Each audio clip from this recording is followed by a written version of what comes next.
Esta semana tuvimos la noticia del aumento de ACPM a partir del sábado 31 de agosto, pasando en promedio 9.800 pesos a 11.700, subiendo 1.904 pesos, lo que representa subir de golpe casi un 20%.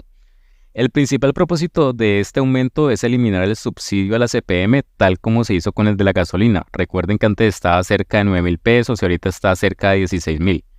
Lo que nos dice el gobierno es que con este primer aumento de 1.904 pesos se generaría un ahorro en lo que resta del 2024 de 1.6 billones.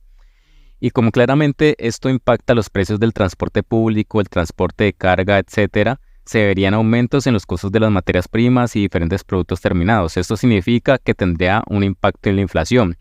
Aquí el comunicado del gobierno dice que sería solo del 0.3% este año.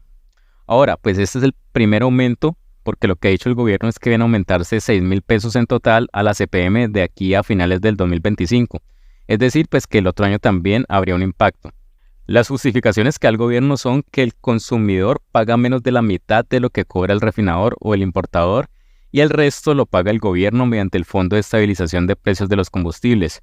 Esto pues es cierto porque, como les he comentado en varios videos donde he hablado más a fondo del tema, el subsidio ha sido muy costoso a lo largo de los años y especialmente los últimos 3 años. En el peor momento, donde el petróleo estuvo muy caro, el dólar subió mucho, en el 2022 el subsidio costó 37 billones.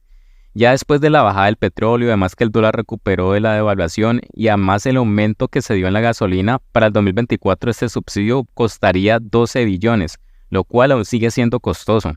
Entonces por aquí nos dice que el déficit ha puesto en jaque la viabilidad fiscal de la nación y podría comprometer la estabilidad macroeconómica del país.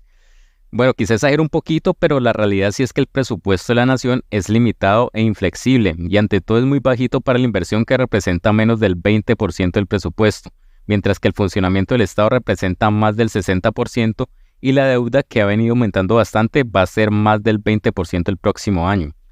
Entonces el presupuesto tanto de 2024 como lo que se está planteando para 2025 estaría desfinanciado.